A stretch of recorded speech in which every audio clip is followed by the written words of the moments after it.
right, man. Hey, got a special treat for y'all on the channel. We're getting closer to the draft, and you guys know we do Cowboys Huddle with Joe Rod, but I wanted to bring in a brother of mine. You guys have seen us doing like all sorts of stuff around the internet, like me, him, Law Nation, Joe. We do roundtables, but I really wanted to pick this dude's mind because I just see the work that he puts in, and that's my man Voch Lombardi.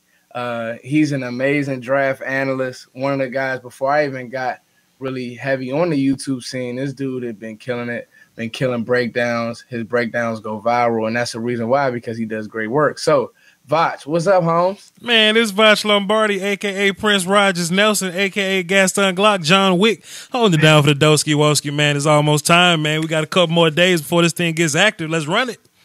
Hey, Voch, I think you may have the best intro that I've ever heard of, yo. Like that joint's crazy. The Doski Woski. Yeah. What's up, broski woski? I gotta get my joint locked in, man. How you feel today, yo? Man, I feel good, man. You know, like I said, man, you know, I was at the day job just cramming last minute information, man. So, you know, if I run into anybody at the draft and they just got questions, I want to have answers, bro. Like this is live, man. I can feel the energy right now. I kind of don't even want to go to work tomorrow, bro, but it's almost here, man. I'm getting jitters.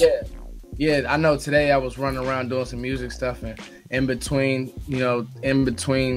like time, I was just getting last minute prospects in, and I was like, yo, let me hit up Voch and just see if he would want to do the show. So the show for today is gonna be not late round dream scoop. It's gonna be risers and fallers. So guys who we are kind of getting the vibe that aren't going to be there. I mean, that aren't going to be where we think they are kind of falling all over the board. Maybe if it's a first round guy, maybe if it's a later round guy.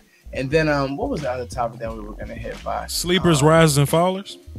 Yeah, well, like risers and falls. And then I think, did we do sleepers, Voch? We had a couple sleepers. What did I text you? As is sleepers, rise and fall. And if you want to do cowboy stuff, we can do cowboy stuff too. I tell you what about this draft, man. The first round gonna be cool, but it's really gonna get interesting up in 2, 3, 4, and 5, man. So it's really good for y'all to know all these people, or at least most of them, man, because some talented guys gonna be falling to the fifth, not because they bad, but it's a lot of similar talent around that area of the draft. So you want to talk about steals? We can get starters in the fifth rounds. That's what it was. It was steals. My bad, y'all. I'm tired as hell. I've been DJing but it's sleepers, it's risers and fallers. So I wanted to let's hit the first round first, Voch. Okay. So who are some guys to you? Like, let's say, for example, every year, right? Mm-hmm. We have these mock drafts and we have guys who we, have slated to go. Let's say Denzel Ward top 10 or Minka Fitzpatrick top 10. So in the first round, Voch, who is a guy that he's not going to go where everybody thinks he's going to go? And who is a guy, I gave you a guy earlier, but I want to hear who's a prospect that may just come out of nowhere and just shock everybody like, oh, I didn't see that coming at all. Just give me, who do you think, Voch? I think something that a lot of people are gonna soon find out is that you run low on offensive line talent in the league. Like these D linemen are getting better and better every year, but we steady see bad offensive line product because, for whatever reason, it's just a lacking talent. I think this is a great year for interior guards, man, like guards and centers.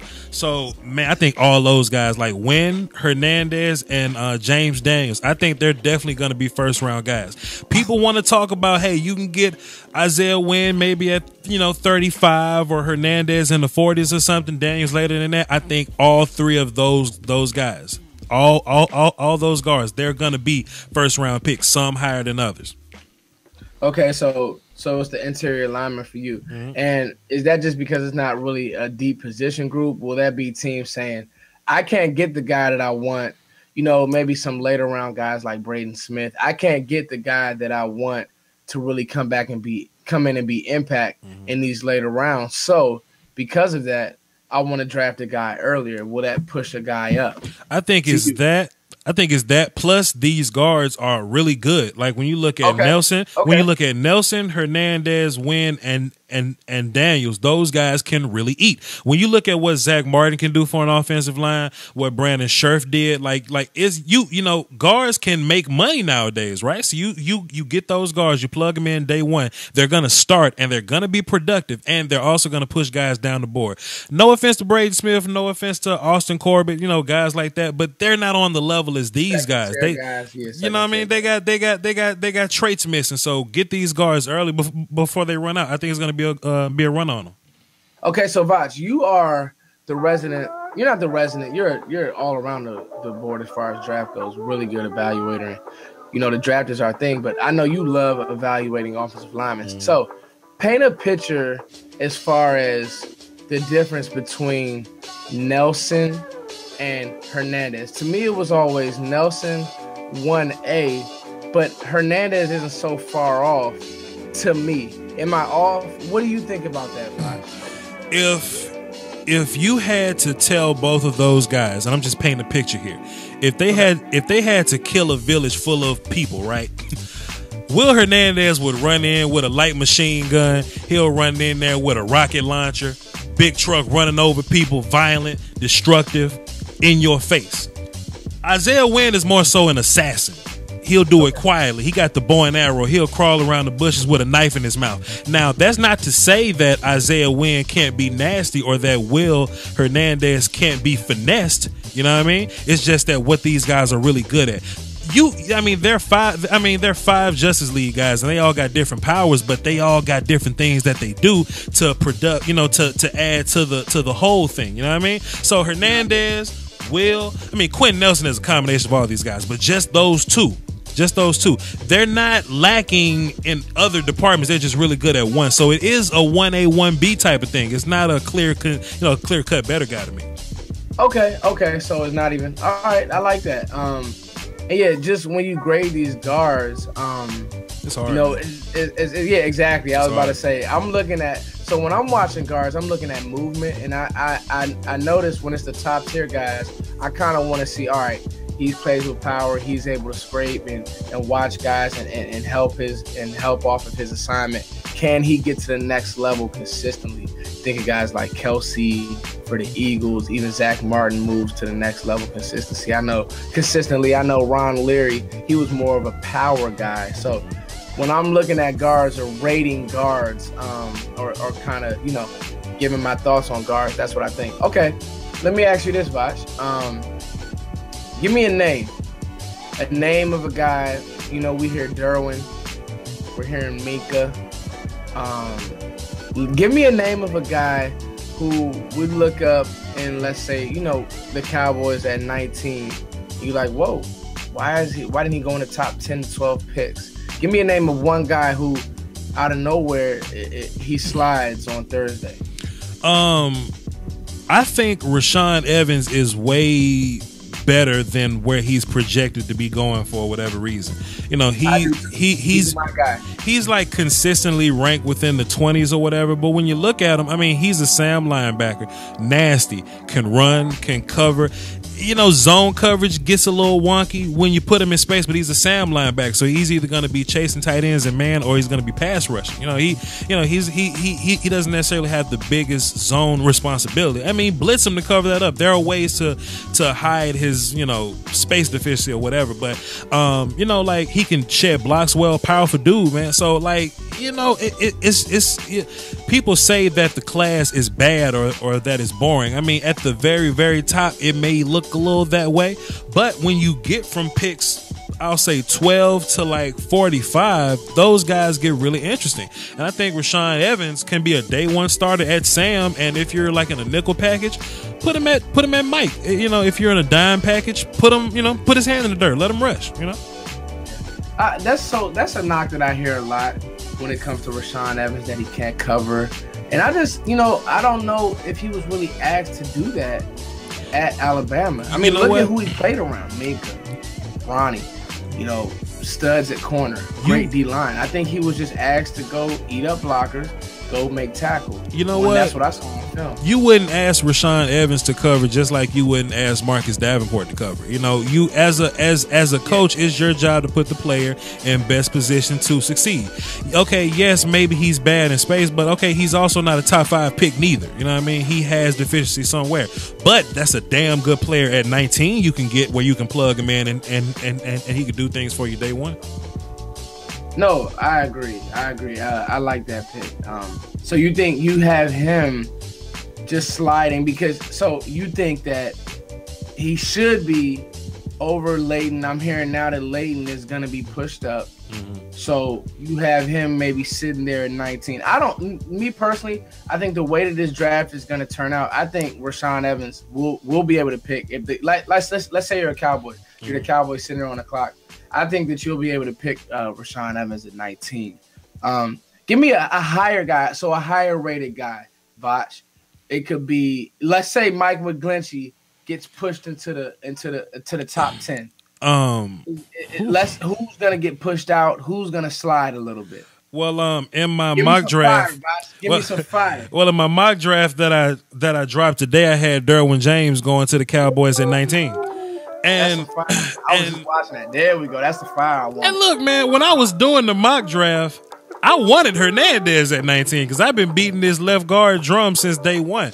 But as I was making my picks and I started thinking about team needs and I started placing guys, it is very possible for Fitzpatrick or Derwin James to fall in this draft because you got 5 and just think about Dallas's position, right? You got 5 quarterbacks going first. In this mock draft, you had 2 running backs, Saquon and Darius Geis went to the Redskins. You got 2 running backs going. You had a receiver going early. A couple defenders. It's very possible that Derwin James would fall to us. And somebody actually asked me, "Yo, Voch, you've been beating the drum for a guard. What happens if Hernandez and Wynn are gone?" Well, fam, somebody incredible must have fallen to us if both of them are gone. And no, I agree. And if you look at Derwin James, he will fall. And I think he might fall because some teams, like freshman Derwin James and junior Derwin James are 2 different people. He was coming back from an injury. He may have been a little rusty. Plus, he may have been doing the, hey, I'm playing a certain type of way so I won't get hurt again type of thing. But if you think about the missile that he was freshman year and part of his sophomore year, we're definitely going to get that dude back because at the end of his junior year, he was looking like good old Derwin James again. Ball hawking, covering the nickel, tackling, being aggressive, being mean, nasty coverage. I think if enough people sleep on Derwin James, it's possible. I mean, last year Malik Hooker fell to 17 last year, man. You know what I mean? No, I agree. And go ahead. No, I was gonna say. So I've done a bunch of coverage on James. On my channel, as far as like, should Dallas move up to get him, how much I think of him. But I find this weird phenomenon. It's like, okay, teams, I've been reading a bunch of stuff that teams don't know how to play him. What do you mean? Put him on the field. Put him in strong, let him roam. I mean, do these guys not get paid?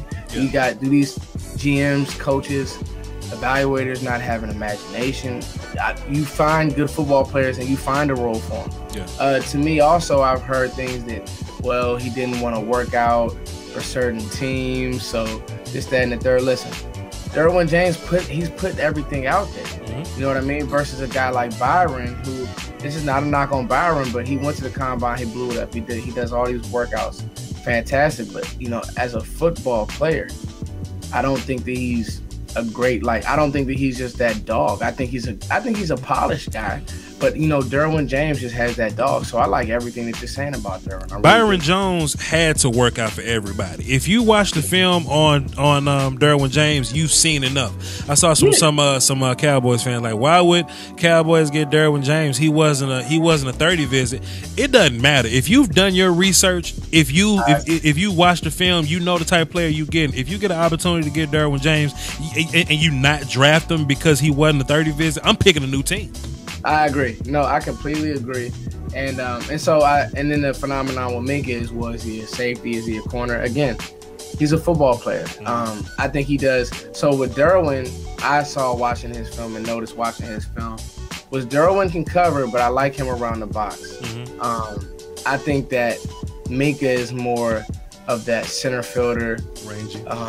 has a little. I think he has better coverage instincts than Derwin. They're both sure tacklers. I think Derwin brings the boom a little bit better. So that's just how I feel about like in comparison to those two. I don't think Minka's a corner. You think Minka's a corner? I don't see corner in him. I think he's a nickel corner, but if you put Minka at safety, he'll end up playing that type of role anyway. I don't really see Minka as an outside guy. People see him as that because the whole Jalen Ramsey thing, man. Like he's big, he can move, he got hips, and he can run.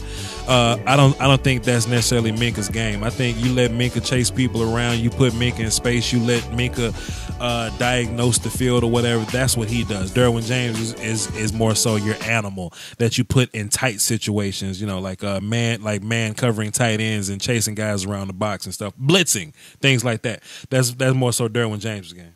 Okay. Good stuff, Voch. Thank you, man, for that. That was a great breakdown. Yo, who's a guy, let's say we're pick 8, pick 9, pick 10, and we're like, whoa, I didn't see that coming. I'm trying to think back in some recent drafts. I was like, wait a minute. Like Solomon Thomas at 3 made me sick. Something like that. Thomas at 3. It's been a couple others. Yeah. We just like, oh, I didn't see that coming at all. There's been some drafts where I don't even think the player that got drafted thought they would go that high. I remember Mark Barron getting drafted very higher than what I thought he would. So who's a guy, just give me a name, Voch, that could get maybe overdrafted? I think Colton Miller is trash, but according to the draft Illuminati and media scouts, that there are some people that value him as a first-round pick. Colton Miller is going to be attending the draft live now. In my opinion, Colton Miller, he'll be sitting his ass there till Saturday if it was up to me. But somebody told him he's going to be a first-round pick. So if you look at it as a game of Russian roulette and it's 32 bullets, somebody gonna have to pull that trigger on Colton Miller, and that's when I'm gonna get a good laugh in. Unless it's our team. If it's the Cowboys, I'm going to be a Jacksonville fan. But some other team is gonna pick Colton Miller, and I'm gonna laugh pretty hard at it. I'm also hearing rumblings that Taven Bryan can work his way within the top 15, and that's interesting. Could be watched. Okay, now Colton Miller. Let's hit those two players. Haven't watched a lot of Colton Miller. I think I watched like 2 games, and again with you, I wasn't impressed. I didn't see a guy with great technique. I don't know if we're watching the same thing. Taven Bryan though, interesting. First step, great. Doesn't know what he's doing. Gets watched a lot. Yeah. What are your thoughts on both of those players? Tell me, go into depth a little bit when it comes to Taven and Colton. Well, I just dropped a Colton Miller film session today, so y'all go check that out on my channel, Voch Lombardi. Colton Miller, he's 6'8", and he's not very strong. So his thing is he has to get low. But when you're that high, it's hard to get low. So in order to get low, you have to bend your knees. Colton Miller is not a natural knee bender, so he bends at the waist a little bit, and that makes him lean forward a little bit, and his butt sticks out. And his base isn't the best in the world. So I don't know if you ever tried to move a refrigerator before, but if your butt's out and your chest over and your feet are bad and your hands aren't good, then you're not very strong like that. You know what I mean? Colton Miller could be the best power lifter in the world, but if your posturing is bad, then you're not going to be very strong. That's his problem. Another thing about Colton Miller is his hands aren't very active at all. When you watch these guards, the first thing they're going to do, pop with those hands, because their hands are in fight position. It's kind of like boxing. They're in fighting position, right? And if I punch you, we're good. Colton Miller got long wingspan, so he likes to keep his arms way down by his hips. So by the time the opposition gets to him, his hands come up late. So when they come up late, he ends up catching people. When he catches people, he hugs people. When you hug people, that means they're on your inside. When they're to your inside and you're already not playing strong and your base is bad and you're leaning forward and your butt's high and your knees not bent, that's a combination for trouble. And people are saying, well, if you fix those few things, won't he be great? Well, damn, you've been playing football your whole life and you ain't fixed it then. How you gonna fix it now? Now, if I could be nice to Colton Miller for a second, he's an outstanding athlete. He has incredible recovery as as a pass blocker, he has incredible recovery. He'll get his ass whooped, drop his butt, switch his feet, and he'll be back in business with that wingspan. My problem is you have to lose in order to recover. You know what I mean? So y'all can go check that video out. But as far as Taven Bryan, similar to Colton in a way that he's very raw. You don't see a lot of hands from Taven Bryan. You can say the same about Maurice Hurst as well. But Taven Bryan, his first step is ridiculous, and he wins based off explosion, putting his head down and looking for the football. The problem is when his head is down, sometimes it stays down, so he doesn't really find the football. So if he whoops the guy in front of him, which is cool, and the ball gets to the outside and he doesn't find it, he gets washed in the funk sometimes.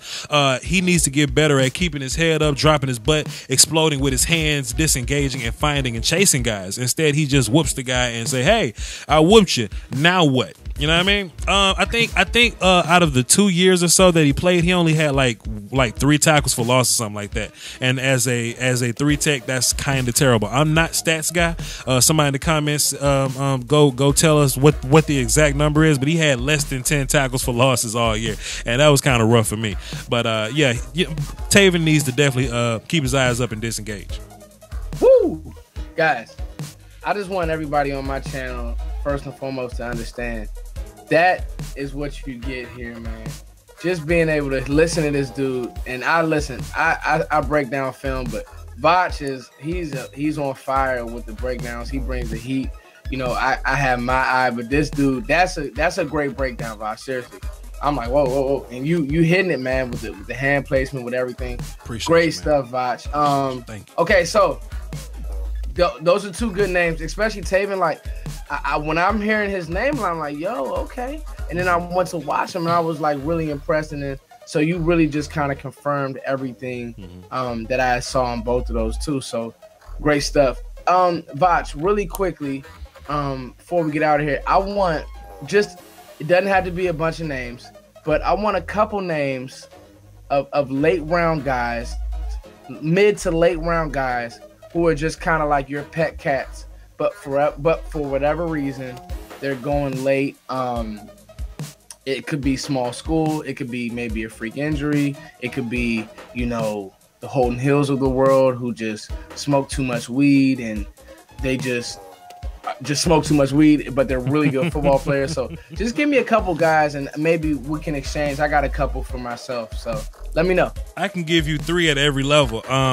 Isaiah Oliver, I really like him at corner, man. Long, physical, great technique. You saw that one play versus UCLA where he kind of got out of position and the ball went over his head and he had to look over to find it. He found the ball behind him, but his wingspan was so long he reached behind him and he still got the deflection. I think that's amazing, but you can't teach that. You can't teach my long arms. You can't teach my great positioning. You can't teach my physicality. You know what I mean? So I think Isaiah Oliver, great man. That size.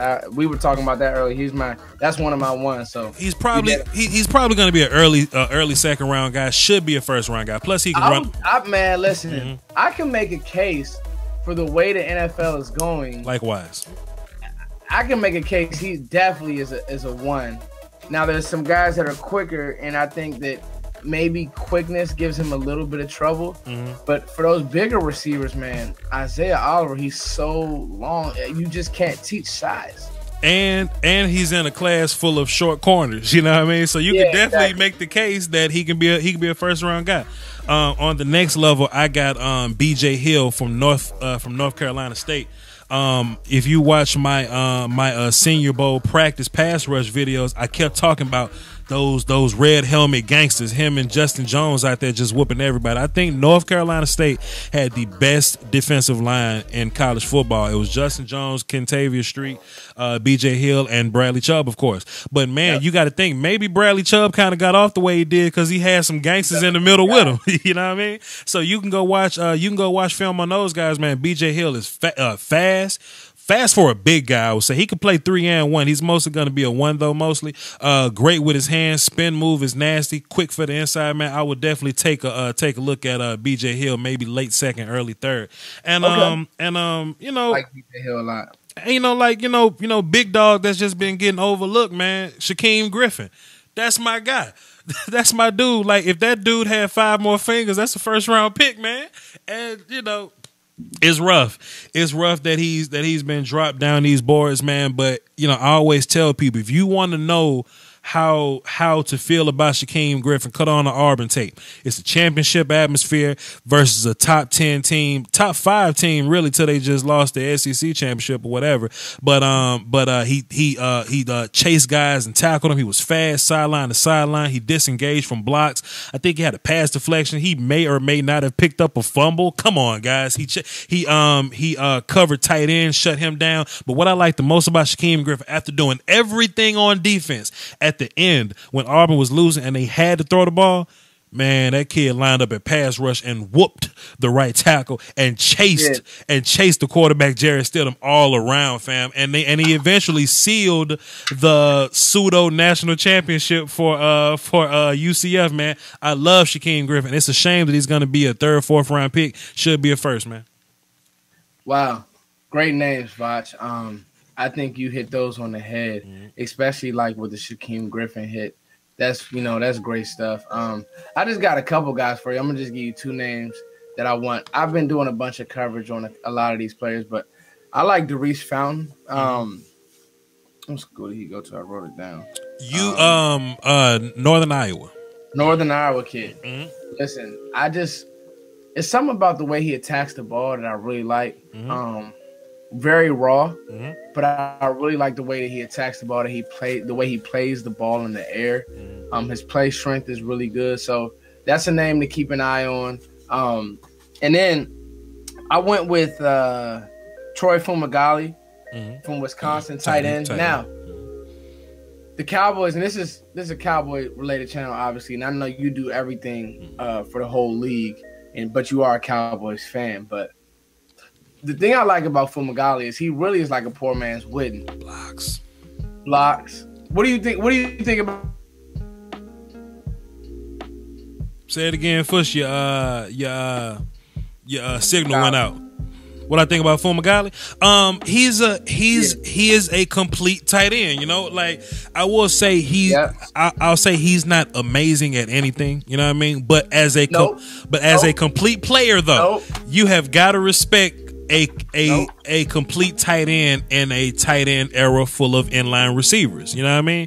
Most of these tight ends just catch the ball and run. Fumagalli gives you everything. You know what I mean? And the best thing about it is you can get him late. You can get Troy Fumagalli like in the 4th or the 5th. So you get him as a Cowboys fan. I really don't want to draft a tight end until Jason Witten has gone, come back, and retired again. But hey man, you get Fumagalli. I think he can come in and give you, those Gavin Escobar two catches per 5 games type of deal. You know what I mean? Plus he can come in, block, and we just lost James Hanna, which was one of our best blockers. We can run our 21 personnel or whatnot, and we'll be fine.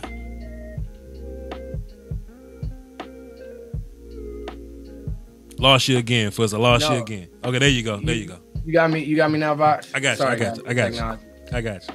Go ahead. Yeah, no, so yeah, that's a lot of what I saw in Fumagalli. Another guy, I like Desmond Harrison a lot. Late round tackle. 4th or 5th, could come in and do some things for you. And I like Tyquan Lewis. So that's how. And maybe we'll do some more talk, Voch. Maybe the day before the draft and just give them a couple more names, Cowboys fans and then fans of the draft. But, yeah, man, as we get closer to the 26th, rumor galore. Yeah. Maybe we could do some rumors on that day, too, like what rumor will really come true. My hope is, for being a fan of this team, for the Cowboys, is that 5 quarterbacks go in the first 10 picks, whether that is Buffalo trading up. So that way, good player. We've said it all throughout this whole draft season, this whole draft period. We need good players being pushed back. So if 5 quarterbacks go early, good players start to fall. Now teams are put in goofy positions. They may not be prepared a guy. It'd be interesting, watch. Think about that. Do we need 5? Like, let me ask you, what are the possibilities or the realization that 5, maybe even 6, maybe somehow freaking Oklahoma State quarterback sneaks in there, Mason. So what? Kyle Lalletta, somebody reaches can happen. So this is what I need to happen off the rip. And I'm just writing this. I'm just writing this down while it's in my head. I need 5 quarterbacks, 1 and a possible running backs, at least a tight end. I just need somebody to fall in love with a tight end. It could be any one of them. Any offensive tackle, and I need these cornerbacks. That's who I need. If those guys come through, and then there's the picks that we know are going to happen. The Chubb pick, the Nelson pick. Those guys. If we can get that set of algorithm figured out, then hell yeah, Derwin James will make it to 19, And, I always say Hernandez at 19 because that's just me being logical. That's just who I think is going to fall to us, best case scenario. But if we get Derwin James, you clearly go better player. You go Derwin James. You go, I don't want to say Vita Vea, man. I'm not gonna say that. But, you see what I'm saying, though. You like, guys are going to fall to us. Absolutely. Absolutely. That's what I need to happen. Let everybody know, what I mean, what you're doing, where they can find you at. Put it on the screen. Plug yourself, bro. So, man, we got a couple more days before the draft, so I'm basically gonna be studying. But until then, you can follow me on Twitter, Voch Lombardi, VOCHLOMBARDI, and you can also find me on YouTube at the same name. Everything's the same name. Hey, man, support the Cowboys family, man. I've been growing. Foots has been growing. Joe Rod's been growing, man. This is we've been putting this thing. We actually got a chat box where we mingle and what I'm saying, talk noise, and we look at news and things like that, man. So, man, we just one big growing family, man, because when ESPN breaks down, you're going to look for integrity. You're going to look for honesty, and we are what you got. Shouts out to Law Nation and Mark Holmes, too, man. So, Fuzz, thanks for having me on your show, man. Salute, brother. Peace. We get at y'all.